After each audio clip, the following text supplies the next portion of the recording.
Hey, Pastor, are you looking for a resource that will help you minister to people walking through the valleys of pain, whether it be from a loss, a childhood trauma, sexual betrayal, divorce, or anything that has brought incredible suffering and hurt into the lives of your congregants? I know the needs are immense in the church that you serve, and it can be debilitating to even know where to begin. What if I told you that there was a proven path, a roadmap of sorts to help walk your people through whatever pain point they are experiencing and into greater freedom, healing, and purpose? Nothing is Wasted Pain to Purpose course is just that. We designed it for individuals and churches who are ready to engage their stories of pain so that they can experience healing and hope as they move forward. We know churches across the country who have used this tool and have seen incredible life change in not only individuals, but the overall health of their church. Listen to Pastor Kenneth Wagner of United Church in Delaware share what a difference Pain to Purpose has made at his church. I tell you, since we launched Pain to Purpose 3 years ago, it has been so impactful in our congregation. Now over 100 people have completed Pain to Purpose. Maybe you're lead pastor and you're thinking like, man, I love this idea, but like I just feel like I'm not sure if this is for me. My encouragement would be literally to find something. And I've searched far and wide, and Pain to Purpose is the best thing that I have found to help my people walk a journey of turning their pain and finding purpose from their pain. So if you're looking for tools you need to help people move from pain into purpose, we have what you've been looking for. Simply go to nothingiswasted.com/churches. And that's nothingiswasted.com/churches. It'll be right here in the show notes. It'll also be right here if you're watching on YouTube, to learn more and join churches all over the country that are bringing healing in a practical, biblical, trauma-informed way to those within their walls. nothingiswasted.com/churches. Welcome to the Nothing is Wasted podcast. I'm Aubrey Sampson, and my guests today are Lance and Jeni Ward. They lost their 20-year-old son, Kyle, to a fentanyl overdose October 17th, 2020. Lance is a care pastor at a large church in the Oklahoma City area. He has been on the other side of tragic and sudden deaths as well. They've lost parents, they've lost grandparents, but this was their most acute loss. And so for both Lance and Jeni, living this nightmare has given them perspective on what it means to walk as a Christian through grief and loss. They mean a lot to me personally because the church that Lance helps pastor is called Crossings Church in Oklahoma City. It's a church that has wrapped themselves around my mom after the loss of my dad. In fact, not Lance, but another pastor there did my dad's funeral. And so I'm so grateful that they're joining us today because they mean a lot to me personally. And I know their story will minister to so many of our listeners. I hope you enjoy my conversation with Lance and Jeni Ward.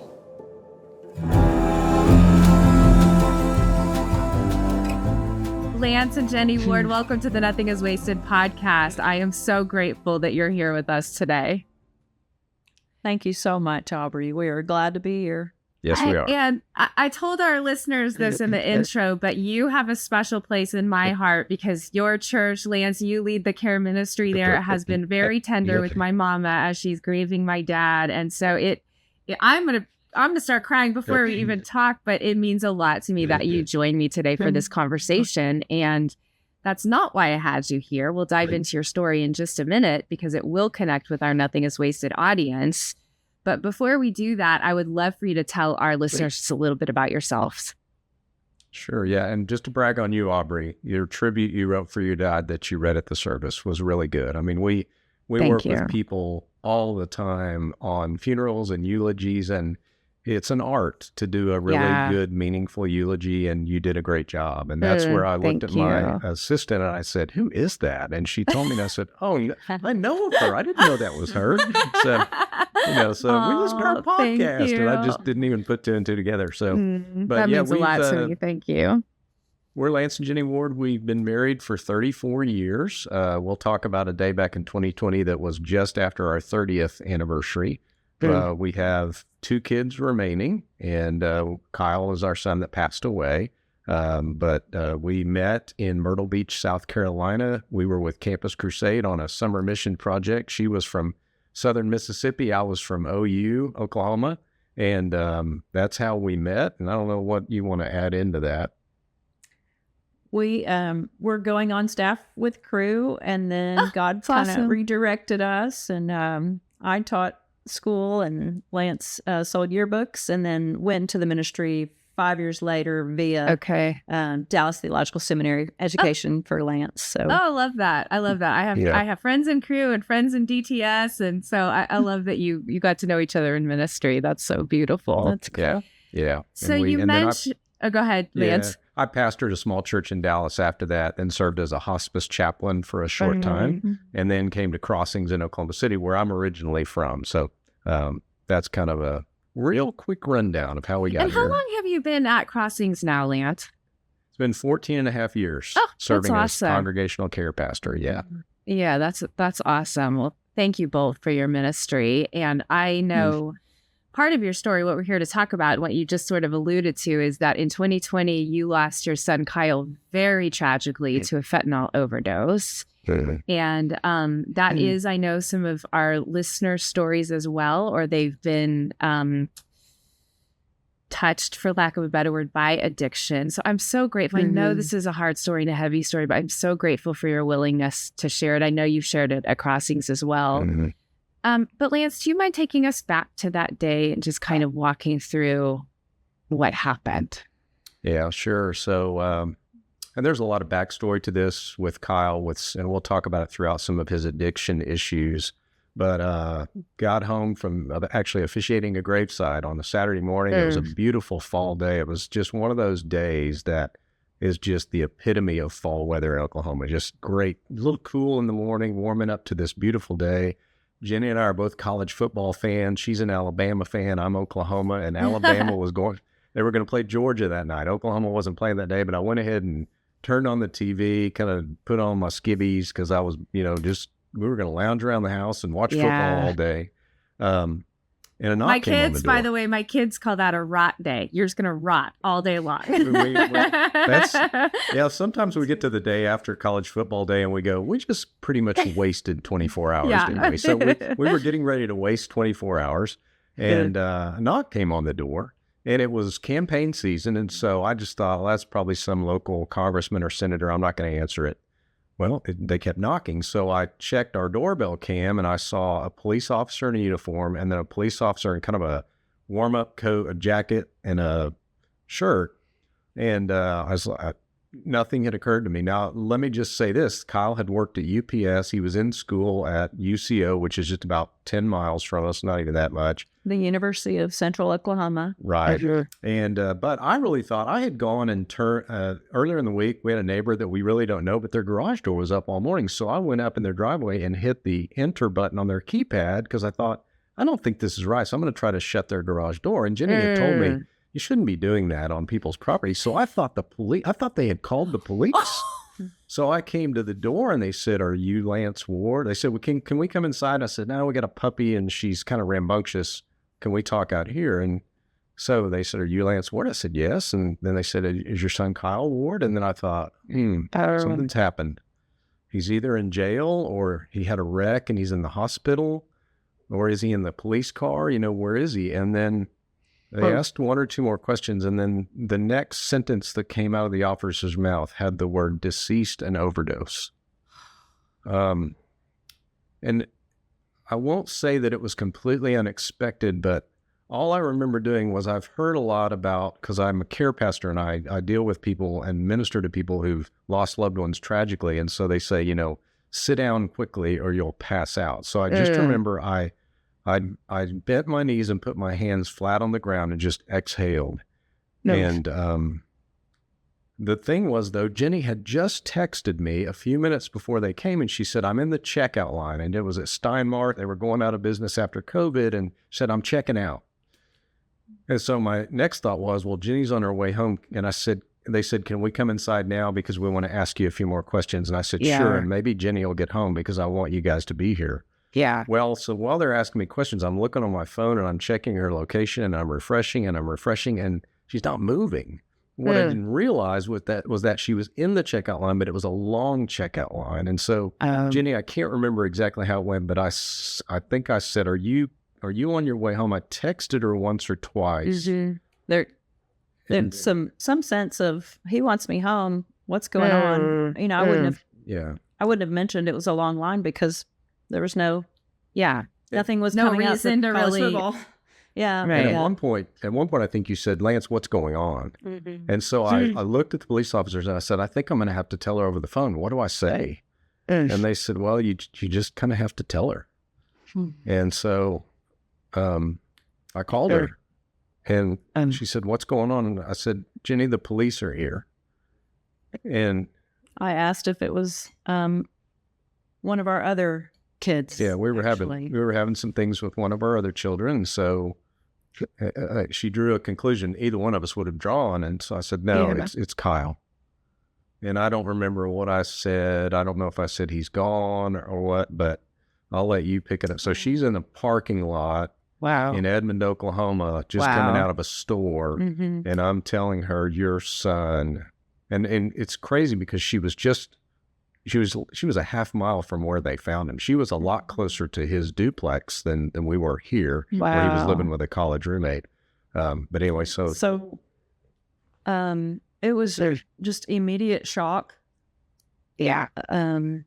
Though we'd had fears, it was still such a shock and just unbelievable. Absolutely. Yeah. I mean, it felt like it was not on the radar, but I've found notes to him, although I never gave them to him, that I was scared. He would. Do you remember what you did right when I told you though? So I think I was still getting in the car with packages and my water bottle in hand, and I hit my car. I just kept hitting my car with the water bottle. I had to. And you screamed. Hit stuff, and then... In the police report, the officer said we could hear her. They were sitting across the living room from me. They said we could hear her scream. And then, I'm sorry to interrupt, but yeah. Yeah, just kept saying, no, just no. Yeah. And I was alone, and I just couldn't process at all. Couldn't get any traction. But we both knew from Lance's line of work to not drive with... Yeah. So he said, you stay there. You're not driving. The officer will bring me to you. And I said, can I have Haley? She's our middle. And she had just gotten married in May of that year. And I called her. She and her husband, Luke, were having an enjoyable time at Top Golf, and I just had to tell her over the phone. And so they came quickly, and they got to me before Lance did, and we just bawled and held each other, the three of us, in that parking lot right behind my car.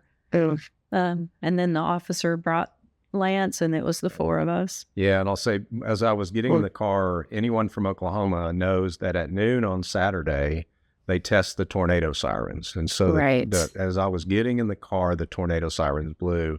That kind of works into the rest of our story, but I'll mention it real quickly in case we forget later. That later on what we did was people said, how can we pray for you? And we would say, at noon when you hear the sirens, will you pray for us? And to this day, we still get occasional texts from people at noon saying, praying for you guys. And we use it now to pray for others. But so the sirens go off, and that trip it's only 5 miles, maybe. I want to say 10, but it's probably 5 miles. And it just seemed like the longest trip. I bet. Haley, our daughter, even either texted or called, and she's like, Dad, when are you going to get here? And I think it was probably 10 to 12 minutes, but it seemed like half an hour I bet to it get did. there. And then I got there, and we all held each other and just cried and prayed. And we had one more. We had one more kid to tell, and our oldest, and so that was more just shock, confusion, crying, weeping on each other. And then my mom lived, she died a few months later, but she lived less than a mile from us, and so we drove over there, and I walk in the house, and the TV's loud, and she can't find the remote to turn it down, and I just sat her down on the couch and told her. And then my dad, they're divorced, he lived another few miles away, so actually I went and told my mom by myself, brought her back to the house. Then we went to tell my dad. So we've got to tell everyone because social media. So like this is going to get out. And, his friends, all his peers on social media. Mm-hmm. Lance, Jeni, I will say that when the officer drove me out, he's a believer, and he said, you mind if I turn on Christian radio? I said, I don't mind. And he said, you know what, I lost a brother-in-law to fentanyl, and I suspect that's probably what's happened here. I just want you to know I'm there, and later on, and maybe if we ever get to the point, he tracked the guy down and found the dealer, and he's just a great friend of ours now. But at first I hated him. First I didn't like him because he told us terrible news. Yeah, when somebody tells you that, you're like, I don't know why, but I hate you right now. Right. But he had to be the one to do it, and it turns out he's just he's just a wonderful man with a wonderful family, and we've gotten to know him a little bit better. But so we just the rest of that day, people started coming over to our house, and then that night, our pastor, a lot of people were still live streaming, but our pastor that night, he called us and he said, would you guys be okay if I told the whole church tomorrow? And I said, I'd love that. Can you wait until the live stream is over and just tell the people that are there? Yeah. And he did. And so then on Sunday, our house was flooded again. There's a lot of people that this happens to, and they don't have near the support we have. And we just had, and the people would come over and they all said the same thing, which I'm so grateful for. They all said, I don't know what to say. Yeah. And there's nothing better that you can say in that moment than I don't know what to say. Mm-hmm. And there weren't a lot of pat answers. There weren't a lot of flippant answers. It was just, there were no answers. Yeah. And so we just were surrounded. But I don't know if there's anything else about that morning that you remember. Just backstory is, at age 16, Kyle had started messing around with alcohol and marijuana, and had experienced some trouble with school and with driving. Yeah. And he became a Christian at the tail end of his teen years. We were scared for him to go off to college. He wanted to pledge a fraternity. Yeah. But we, what do you do? There's things you can't control. Right. You can't keep them in a bubble. It was in a bubble that this happened. This is, we homeschooled. We felt like we did so much with training him up to fear the Lord, love the Lord, and make good choices. But what's interesting is after he became a Christian, he pledged Pike and lived in the Pike house and read scripture at night with, I don't know, half a dozen to a dozen other guys. And he would text Lance and say, what does this passage mean? We're looking at, and so it was a sweet, so there was growth. There was some growth there. There was some affections for the Lord being developed. And yet, as time went on, which actually was more after his death, we were able to see that he was leading a hidden life. Yeah. But we also heard a lot of great stories. But he was living a secret life. Yeah. Even his friends were getting concerned. Yeah. And that's how, by the way, he was found. His roommate at his duplex had gone home for the weekend, and he didn't show up for work at UPS. So one of his friends drove UPS is on the south side of Oklahoma City. We're on the north. So they drove over, banged on his door. He didn't answer. So then after work, they're like, well, I don't know where he is. So after work, one of his friends came by and went around and banged on his window because he could hear his alarm going off. So I guess he had plugged his phone in, and his alarm been going off since probably 2 a.m. Wow. And was banging so hard he broke it. So his friend climbed in the window, called 911. He was already gone by that time. But I think one of the silver linings to all this is that we didn't find our son. Yeah. We weren't there at the duplex. But we feel for the friend who did. Of course. Yeah, of course. Yeah, that's a lot of trauma for him. Yeah, that's a trauma to process, certainly. Yeah. But isn't it interesting? You do have to look for those like strange gifts in the darkness and to go, okay, Lord, we didn't find it. We will pray for this kid and we feel for him, but I'm glad it wasn't the two of you either. I can't imagine. Yeah, we're so grateful. We ended up later going back to that duplex, even into the room where he died, but I wasn't sure we ever would, but yeah we did. Yeah. So the horror that was yet to come was he bought a pill that he thought was oxycodone, and just that he was buying pills was enough to shake us. What? And we found out later that the young man that he bought it from, who was actually a year younger than he was 19 years old, was pretty dangerous. Had a gun charge, may have had a gun when this happened. When they finally arrested the guy, he had a gun. Mm-hmm. So it's like, what were you doing? What were you thinking? Yeah. So those were things you didn't know. You didn't know that he was addicted to oxy, buying pills, things like that. You just knew, hey, in the past he'd struggled with drinking and maybe some marijuana, but you didn't know it had become as serious as it had. Right. I will say, 5 months earlier when he was home for COVID, we had a really hard night with him, and found out later he had taken Xanax. And I don't know how much, but it was one of those deals where he did not remember anything. He wasn't waking up to go to UPS because we could hear his alarm. So we got in there and he was hard to wake up. And then it was just a really hard night to where we finally called the police and said, hey, it's not an emergency, but can you guys just come out? Can you just talk to our kid? And at that time, his claim was it was just marijuana, but it had to be something else. And when he finally, it was probably a day later, we sat down and I wrote him a letter and I said, Kyle, you're playing Russian roulette with drugs right here. This was scary. And his lip was quivering because in the letter I said, here's what happened. Here's what all we saw. And he says, I don't remember any of it. And he admitted then that it was Xanax. Yeah. Okay. And he said, I don't know why I took so many, and he's crying. And and that was about 3-4 days before our daughter Haley was to graduate from OU, and then less than 2 weeks until her wedding, which turned into a 10-person wedding with it was a COVID wedding. Oh, COVID wedding, yeah. We all remember those. Yeah. So it is. Go ahead, Lance. No, go ahead.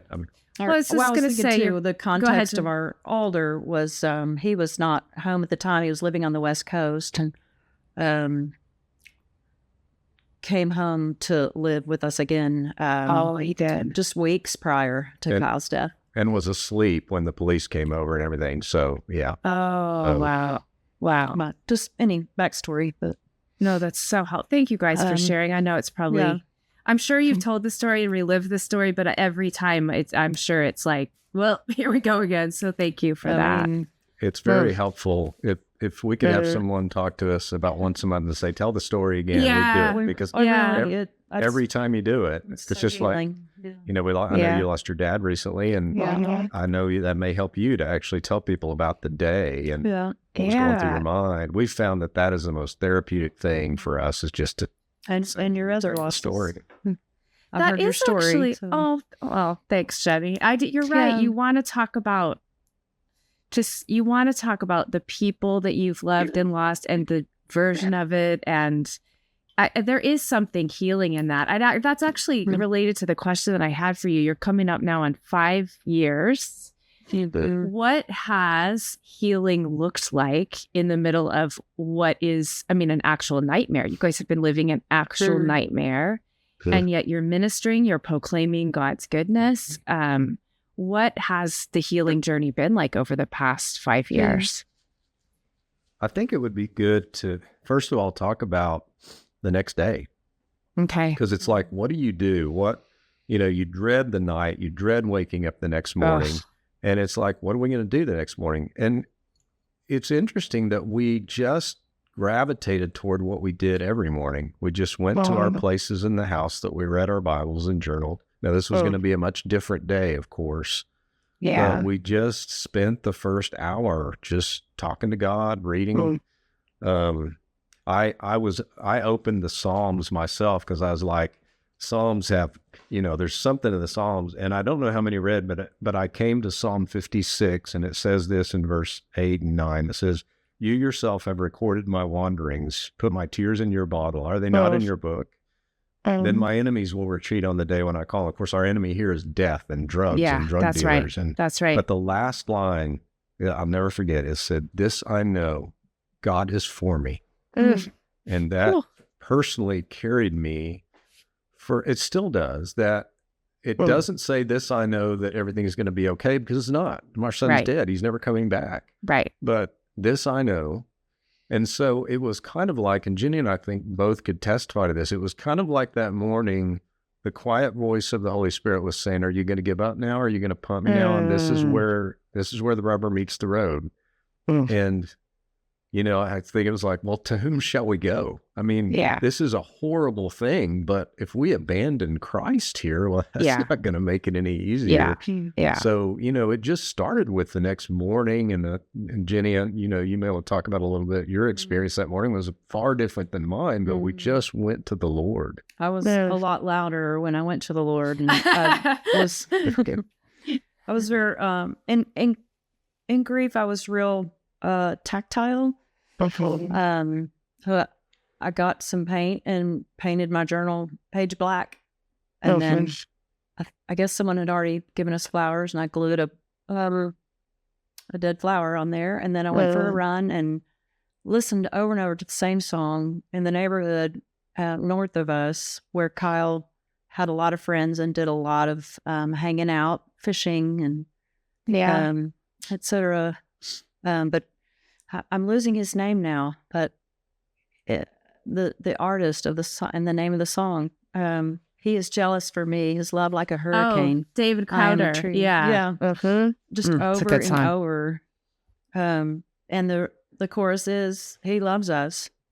He loves us. Oh, how he loves us. And so I was definitely already on the struggle bus with, "Lord, you're the one I've taken all my hurts to over the years since I became a Christian at 20. And this one, I've never encountered.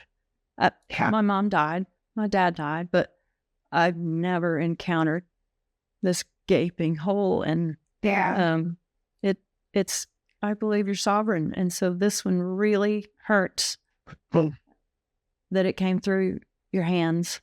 I think we've gotten enough good teaching in our Christian lives to know that there's probably going to be something in our life that happens that is going to shatter us. I mean, it's hard to get out of the Christian life without. I remember a preacher saying one time, "The mark of a saint in the Old Testament is wealth. The mark of a saint in the New Testament is suffering." And the most the most diligent ones suffer. And I've known a lot of people in care ministry that have just had very tragic things. And so it was like, this could happen.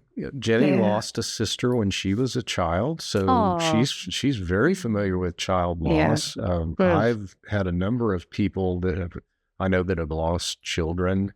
So it's not like we didn't know it was there, but I think I'm trying to think of everything. We had a counselor who had counseled with us and Kyle, and so we called him and booked an appointment real early on, and there was an ice storm that hit Oklahoma City a few days later, so we were doing this by Zoom, but we called him and on Zoom and talked to him.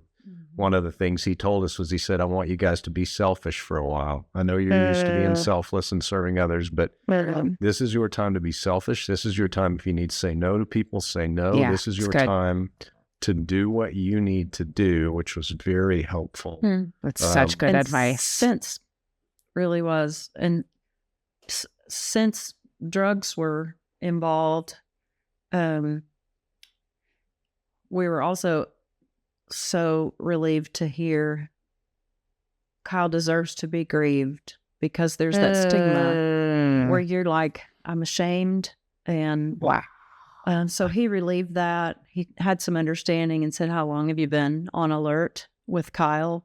And there were just so many things we didn't realize. We were just kind of living and surviving for just 4 years. I hate to say, we've got friends who've struggled for 40 with their addicts, but it just was so helpful to say that's the track we're going to run on, and our church picked it up as well.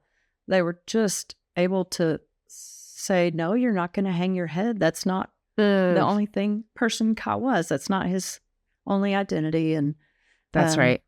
We could walk in grief and do the work of grief without the added emotional burden of feeling ashamed. Crossings I'm so is glad you named that. I don't want to interrupt you, but I don't want to miss that, because I think there are probably a lot of people feeling shame on top of their grief that they are just not meant to carry. And so I just appreciated that you just named that. That's not all Kyle was. And same with our other listeners who have sons, daughters, parents, friends that have addictions. That's not all that they are. And so if there is a tragedy, there is no shame in grieving. I mean, even if just no shame in Jesus' name. Yep. So I appreciate that. Go ahead, Lance, about Crossings. Well, Crossings is just a good place to hurt. It's just a rare, and there's a lot of good churches, and there's a lot of, but this is one of those where you have a lot of people that come to our church that they've been hurt, or they've got a lot of shame, and it's like, hey, come on in. We're all messed up. And so, we got just visits, we got all kinds of stuff. Thanksgiving, I pulled out all the cards that we had received in that month and a half, and I stood on a scale, and they weighed 10 pounds. Come on. 10 pounds of cards. Amazing. From a lot of people we don't even know. Amazing. And we had a Sunday school class that we'd been in almost the whole time I've been at Crossings. I teach that class. And they were just, one of the members of our class, we still joke with her. She came over and she just started unloading our dishwasher. Aww. She didn't know the dishes were still dirty, but she unloaded that dishwasher for us. So then I think that Saturday night, one of the crazy things we were doing was going through the drawer and just putting all the silverware back in. But she's a dear... I say that she is one of our sweetest, kindest friends, and she swears to this day the magnet said clean, but yeah, we just got great support, sweet community with our church. I worked at the school connected with our church, Crossings Christian School. We had friends locally, and then from where we'd moved in Texas. How many years before? 10 years. Wow. Prior. And then even my exercise studio, everyone was just a net. God just used them to be a net to hold us up, to catch us, because we fell. We fell. Yeah, but you did. Beautiful. The day of his funeral was astounding because, you're still coming out of COVID. There's still people afraid to get out. So we really didn't know what to expect. And we knew it needed to be in the Crossings Sanctuary, which is a big room. Yeah. And I've done I've probably been part of over 300 funerals, most of them at Crossings. So you rarely have one in the sanctuary, but we're wondering, who's going to show up? And I remember one staff member says, I've never seen the sanctuary that it wasn't completely full, but it was pretty full. Wow. And so it seats, I think, 2,500 or something like that. Wow. But he had his fraternity brothers sitting right in front of us, and both of us spoke at his funeral. So we spoke to them. Wow. And Jenny shared the gospel, and we spoke to the church about how much of a support they were. But we had a bunch of his high school friends, because he went to high school real close to here. And then just people in the church found out, and they just came to support some of them you. Didn't even know us very well, but they knew who we were. And so many grieving. He had so many friends, and so much grief. It's really we beautiful. Couldn't see hardly beyond our own and our families, but so much. Hi, friend. Tens of thousands of people receive hope through their headphones each week by listening to the Nothing is Wasted podcast. But we know, as well as most people, that healing doesn't happen simply by listening to inspiring stories. You have to engage in deeper relational community with like-minded people who are also struggling through the journey. And you have to apply the practical tools and truths you learn from those who have gone before you. That's why we've created the Nothing is Wasted Community Plus platform. It's an ecosystem of content that you can consume through the power of targeted community. Never again will you have to say that no one understands what you're going through, because through Community Plus membership, we're bringing you both the people who get it and the content that will help you while you journey through it. For just $20 a month or $200 a year with your Community Plus membership, you'll receive access to our extensive library of bonus content, including bonus podcast episodes and on-demand mini courses. Access all of our curated pathways in their entirety, on-demand replay access to all of our exclusive events, masterclasses, live coaching, and webinars, immediate access to Position for Redemption mini course, which is normally $97, and discounts on all of our Nothing is Wasted products, events, and coaching. And if you choose the annual plan, you'll get 2 months free. What's even better is that since Nothing is Wasted Ministries is a nonprofit organization, Community Plus membership is tax deductible. I believe the Community Plus membership will be such a helpful tool for you and your pain to purpose journey. I want to give you a free 7-day trial by signing up at nothingiswasted.com/communityplus. If you're ready to partner with God to take back your story, get the resources you need to help along the way. Through encouragement and practical steps, the Community Plus platform is what you're looking for in navigating your pain to purpose journey. Go to nothingiswasted.com/communityplus and sign up now and join others who are finding hope and healing. Hi friend, I wanted to share with you one of my favorite resources from Nothing is Wasted. It's the Pain to Purpose 42-Day Devotional.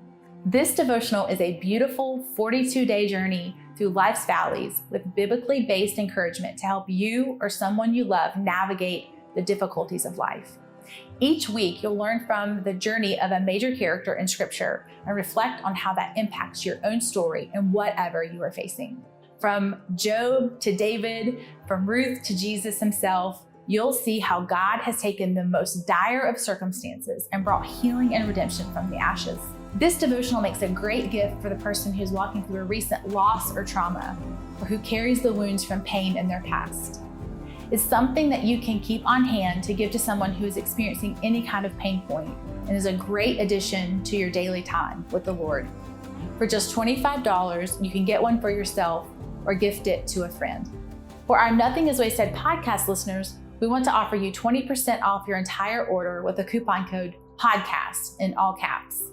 Grab a copy today of the Pain to Purpose 42-Day Devotional at nothingiswasted.com/devo. Be encouraged by it yourself or encourage someone else in their journey through life's valleys. It does make me think, because Crossings has done such an incredible job of supporting you. When you think of just churches in general, how can they do a better job wrapping their arms around families who have struggles with addiction or who have lost a child to addiction specifically? I would love to hear your thoughts on that.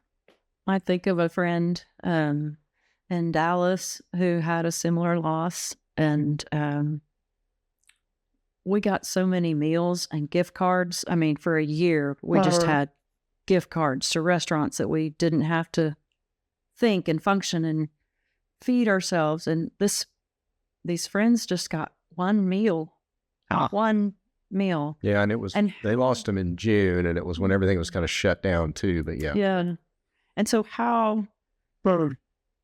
so people knew because Lance was on staff. So how does a lay person get the attention?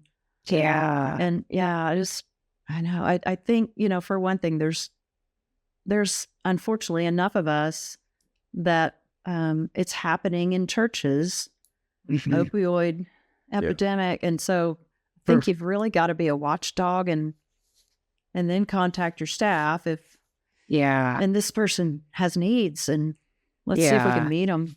And I think one of the main messages we've heard when we go to a support group for people that have lost loved ones to addiction is one of the phrases is, "It's not your fault." And I think a lot of people need to hear that, because even to this day, I can lie awake at night and think, what could I have done better? I wish I were a better parent. Overall, all parents are like that. I mean, we all screw up so much parenting. Sure. Just because it's the hardest thing in the world. But, what could we have done differently? How could we have turned the tide? And so what that does to you is it's the enemy saying, yeah, you guys really stuck it up. You guys, it's your fault that your son died because he wasn't loved enough, or, which is totally wrong. But right. That's I think a lie. one of the things, churches need to communicate. Or we have some friends that have lost loved ones to suicide, and the guilt there is infinitely greater. Yeah. And so it's, I think if you're a victim of that, you think something's wrong with me. But it's funny because everyone else on the outside, at least the ones that are gracious, will say, no, it may have had nothing to do with what you've done. We all mess up. That's right. We're all broken. Yeah. We're significant in our children's lives, but we're not sovereign. They make choices. That's good, Jeni. He knew we were not for this. We did not influence him in this way. And he knew where we stood. Yeah. He was making his choices. To circle back to around the time of the funeral service, the detective had told us, so the fellow who first knocked on the door became the detective on the case. And before we had a case, he said, look for pills. And this is what they look like. And we found one. Yeah, we were going through his stuff to put on the tables for the funeral, just to put some mementos. Yeah. And was it Haley that found it, or you that found it? Haley found his fraternity pin box. She didn't see the pill in there. It was under a couple pins, but it was one of those little itty bitty clear boxes. And I looked at it. I said, just put it over there. And when I looked at it, I saw this little fake M30 that Lance had relayed that the detective had said to look for. Wow. And so he came over and we put it in a Ziploc, and the detective came over and got it, and things really started rolling. Yeah, and they tested it later, and it tested for fentanyl. And that was, by the way, what Kyle's death certificate says, acute fentanyl toxicity, which, as you know, fentanyl is like 50 times stronger than heroin. It just takes a little bitty speck of it to kill you. Once. Some say 1 out of every 4 pills. Some say 7 out of every 10 fake pressed pills. That you're just playing Russian roulette, and you've got more than one bullet in the chamber with fentanyl. It's so awful. You should never take a pill where you don't know where it came from. Well, we later found out that the dealer knew that what he was selling had killed someone, and he kept selling. Yeah. Oh, it's so awful. So you've obviously, you had to enter into this world of conversations around fentanyl and overdose and drug dealers. Yeah. And I mean, this is a world that I'm sure before that you'd known a little bit about, but suddenly it is hitting you personally. Yeah. And I know part of your story is, like you had mentioned before, that the dealer was tracked down. He was eventually caught. Do you want to share any of that with us? Yeah, I'll tell you how I was caught. This is I think everyone needs to hear this who has to do with social media. One of the graces of God in this is that the whole drug deal was done on Snapchat. Come on. And so, the thing is that you hear is that, once it goes off, it disappears. It's like, no, it's in a mainframe somewhere. And so what the officer did, and now this is happening more and more because so many deals are going on through Snapchat, that he subpoenaed Snapchat for the records, and it took him a while, but they got him. And as soon as he got that, it was a piece of cake. It was easy to find the guy. Wow. And what even made it worse for this kid is that he had posted a number of things on Snapchat, which made his case even. He just really didn't have much of a defense when it came down to it. Yeah. So that was March. So Kyle died in October. The officer called us down to the police station in March, said, we think we have this guy. And then he showed us a picture, and I think both of us were thinking, what if this is one of his friends? But fortunately, we'd never seen the guy, had never heard of him, because we wondered. I mean, all that time we're like, could it have been this guy? Could it have been this guy? We're in public places going, is that guy a drug dealer? Is that guy a drug dealer? Could that be the one? This is a new fear that we'd never touched personally. Wow. Right. Just right. walked in the front door. Yeah. I'll tell you something that was really another godsend. The county DA goes to crossings, or he's not the DA anymore. And he used to sit behind us in church, and he didn't hear about it until they arrested this guy, but we had him with us too for the hearing. But kind of a long story short, it took him a few weeks to set up a deal where they could arrest him. It's kind of a long story, but then there was a bond hearing where we saw him in person for the first time. Then there were a number of little hearings. And then in Oklahoma, this is a crime. It's first-degree murder. even though it wasn't intended. It's first-degree murder. So if it goes to trial, you're in prison for life if the jury convicts you. So long story short, they finally decided to enter a blind plea to plead second degree, which we agreed to, second degree murder, blind plea. So now you go before the judge and both sides argue their case, and we do victim impact statements, things like that. Yeah. His family has a chance to speak, and it's up to the judge what she does. She can do anything she wants. She sentenced him then to 30 years. Okay. Where he has to serve 85% of that. Okay. Then, and Jenny, I know you got some blanks to fill in, probably things I'm missing, but then a year later, he has a year to file a deal for, hey, can I have a more lenient sentence? It's just a right that they have, that criminals have in Oklahoma. I guess I don't know much about how the system works, but this is one chance. So we go back about a year and a half later. I mean, the first sentencing hearing was probably a year and a half after Kyle died. Then another year, or it was a year and 2 months. Then another year and a half goes by, and we come in again, and we have kind of this thing, not all over again, but kind of like it before the same judge and everything else. Wow. And I will say at that one, and at the end of the first one, he said he was sorry. And then at this one, he said he was sorry and asked our forgiveness. And the beauty of this is we had the opportunity to say, we don't want you out because this is danger to society. You know, we believe that you don't want people off the streets that are dangerous, but we forgive you. And even told him in our victim impact statements the second time, what we want is for you to come to Jesus Christ. And that way, if you do, then the first person you can see in heaven after you see Jesus is Kyle. And you can say, I'm sorry. And we can all be happy together. We don't want you to be eternally condemned. We just think you're a danger to society right now. Right. So we had a marvelous opportunity there. And I might have missed some of the gaps of the trial and that kind of thing. But just so hard to step into that realm for us, and then to handle our grief and do our grief work at the same time, of course. I can't imagine. But another champion really is the DA that Lance mentioned. He really took care of us too. But I don't want to leave out the way the Lord used some grief retreats for us, or support group called Hope After Loss. That just really became places where we could come alongside other folks and have them come alongside us and have grief companions. Just I think that's so important. Help. Yeah. To not do it alone and have people who've walked that journey is so, so crucial. Yeah. Yeah. We also went to a child loss retreat. If you've heard of Nancy Guthrie, of course, she does Grief Share. So she had trained some people in our area to do child loss retreats. And that was anywhere from a toddler to 40-year-old. It was 10 couples.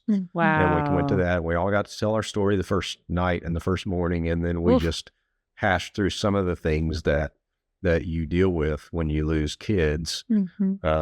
Worked on our marriage too. It was a marriage retreat. Oh, that's so good. Yeah, they do those intentionally more. They tell you that a little bit of the way through. It's like, this is really for you guys, because the divorce rate for people who lose kids is very high.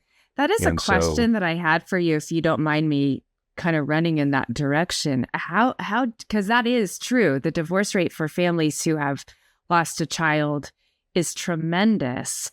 How did this impact your marriage?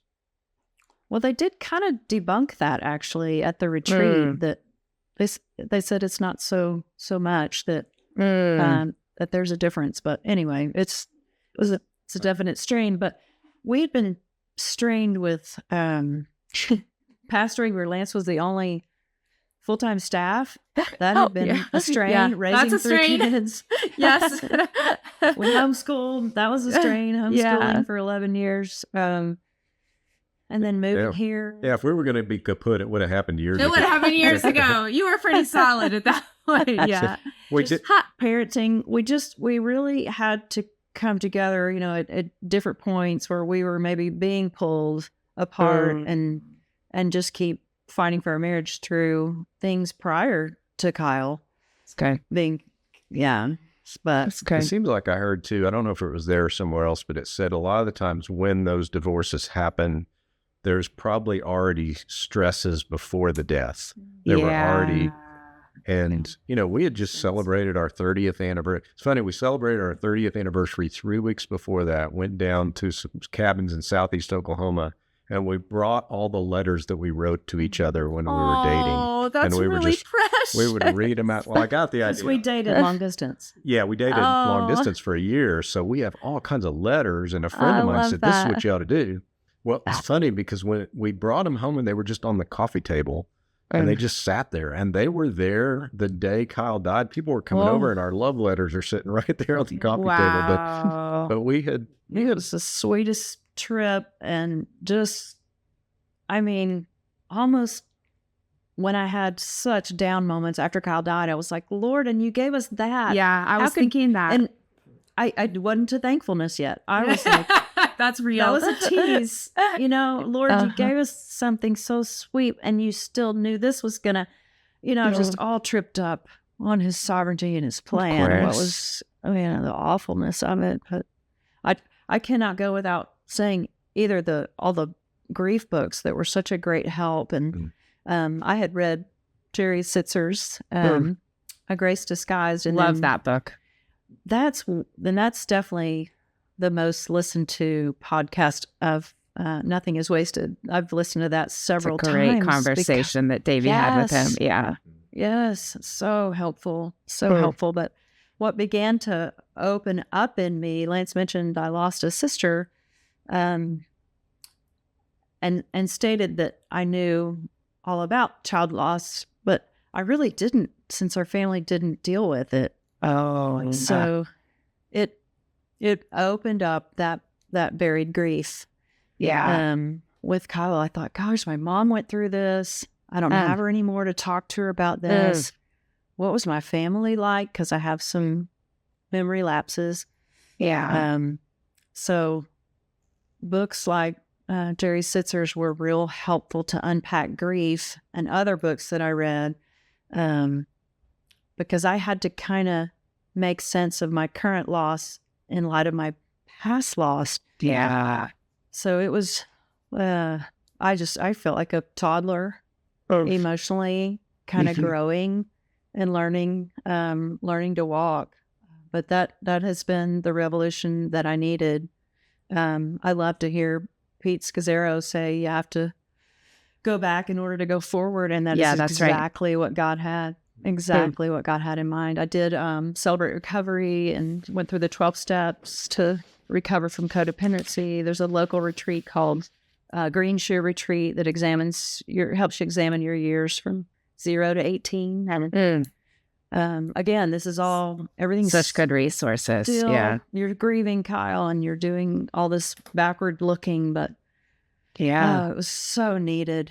I feel like a completely different person today. I bet you really do. I bet you do. I would love to know how the two of you. Go ahead, Lance. I'll say what you're going to say, and then I'll ask you this question. A couple quick things. Just being a care pastor, I'd read a few books on child loss just to understand it. And there's one of the classics is called Lament for a Son by Nicholas Wolsterstorff. I love that book. It's right up there on my shelf. And I remember reading that. It left a really neat impression on me because in one part of the book, he says, death is demonic. I mean, he has a great way of saying there is nothing right at all about death. Right.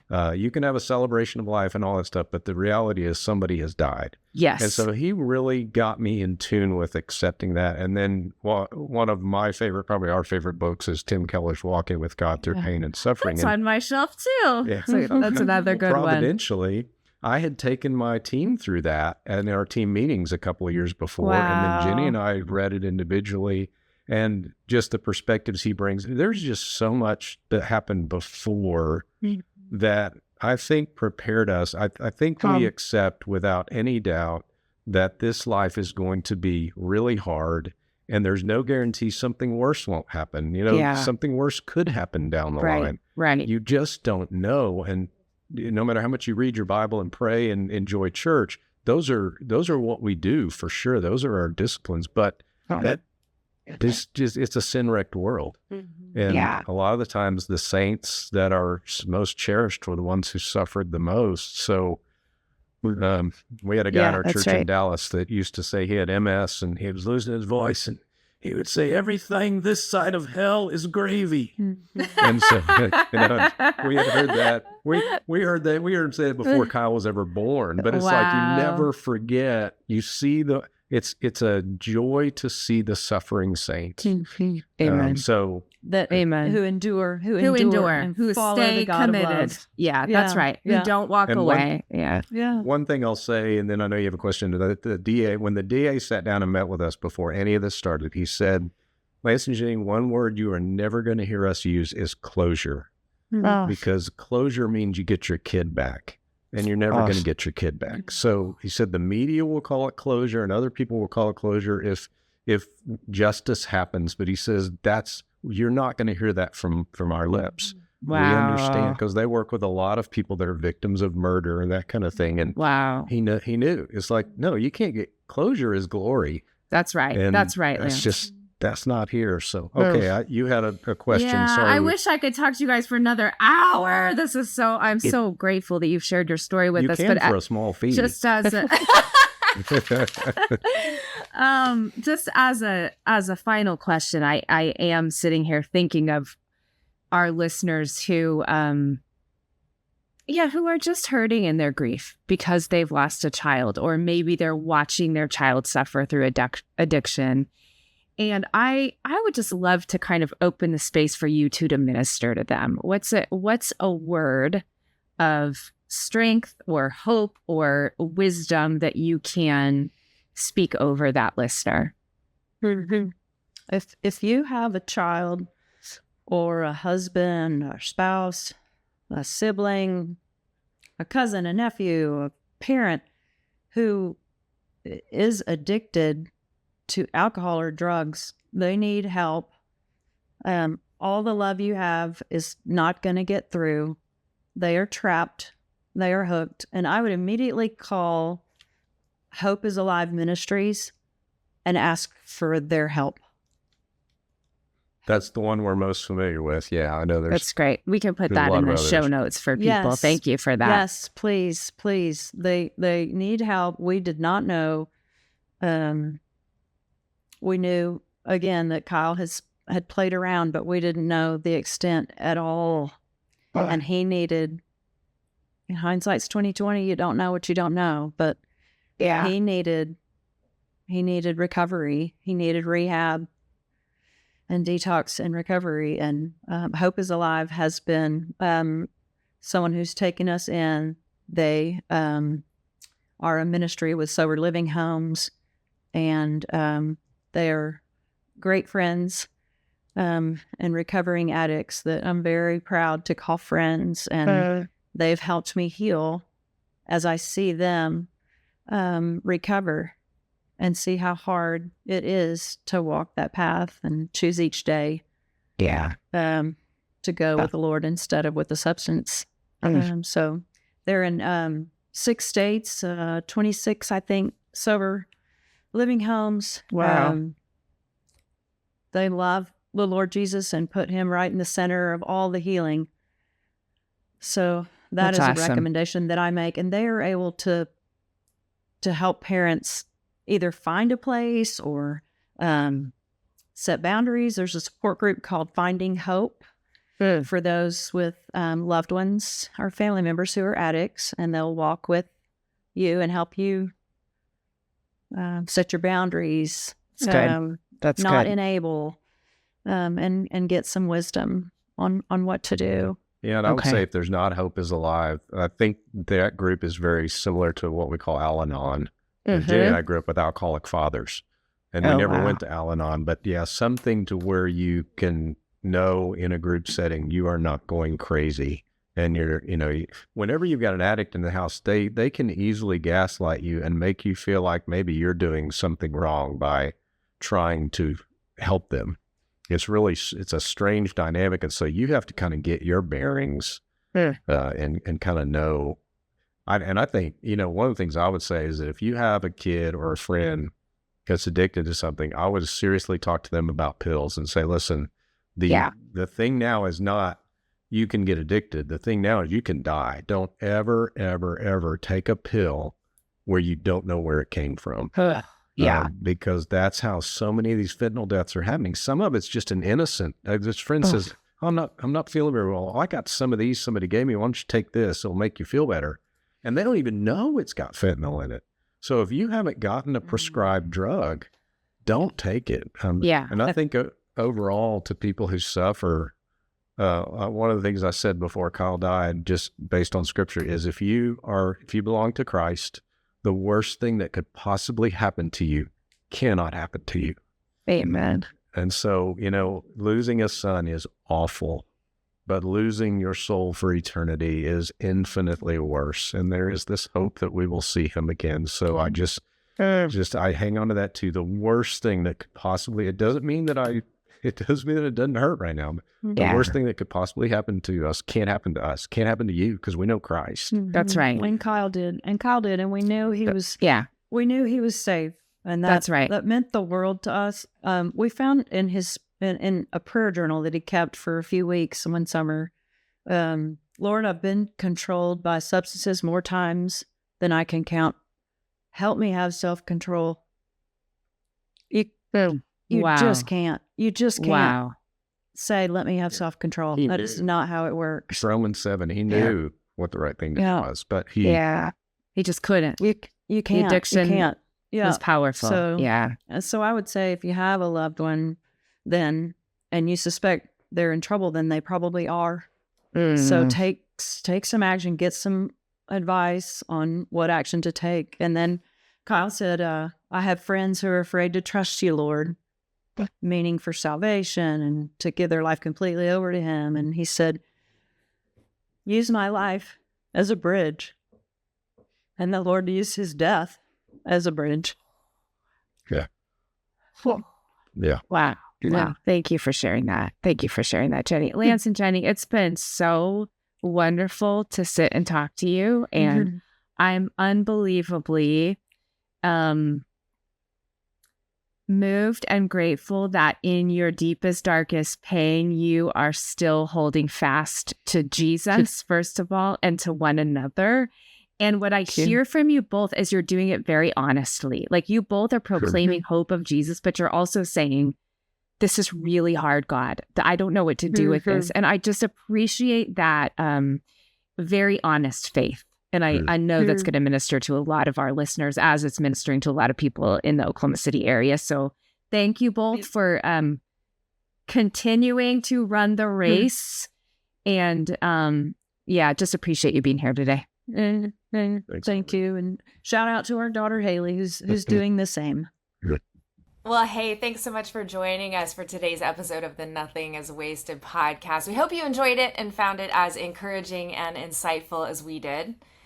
Be sure to subscribe to the podcast on Apple Podcasts or Spotify or whatever it is you like to listen. We would love for you to rate and review as well. Your feedback actually helps us connect with listeners who need hope and healing, listeners just like you. And so we'd love to invite you to do that. You can also subscribe to our YouTube channel. You can follow the show notes for that, or you can just go on the YouTube app and search for us. We also love connecting with you on social media. We love engaging with you there and hearing your stories of how God is using these stories to encourage you. So you can follow the ministry at Nothing is Wasted Ministries. You can follow me at AubSamp, and you can follow Davey at Davey Blackburn. Send us messages. We want to hear from you. And look, if you want to hear more about what we have here, the incredible resources that we have available to you at Nothing is Wasted to help you navigate whatever valley you're walking through, we want to invite you to visit our website, nothingiswasted.com. And if you're ready to start in your journey towards healing, go to nothingiswasted.com/start here for your next step. As always, we want to thank Sleeping at Last for providing all of the music on the podcast. We want to thank you, our Nothing is Wasted community. We want to thank our incredible guests. And remember, no matter what challenges you are walking through, nothing is wasted. Hey, thanks again for being here. We want to invite you to join us next time for an incredible conversation here on the Nothing is Wasted podcast. But before you go, check out a short clip from our next episode. Thanks for joining us, friends. That your emotions, first and foremost, Davey, serve an adaptive purpose. See, most people view negative emotions as something we're to be free from. See, that's the issue, is that we have a misrepresentation of the purpose of emotions. And what I try to do in this book is explain to people that your emotions are God-given. The problem, Davey, here's the drum roll. The problem is not the emotion. The problem is how I've learned or been convinced to respond to those emotions. So I can, on the one hand, say, okay, anger serves a purpose. Psalms 4:4. Be angry, but do not sin. Meditate within your heart in your bed and be still. David tells you not only to be angry, but how to manage it. Wow. So the issue is not the emotion. The issue is my responses to the emotion. And that is the issue. People ascribe labels to themselves because it's human nature, not God nature or spirit nature. It's human nature to categorize. So we categorize our emotional experiences when they're chronic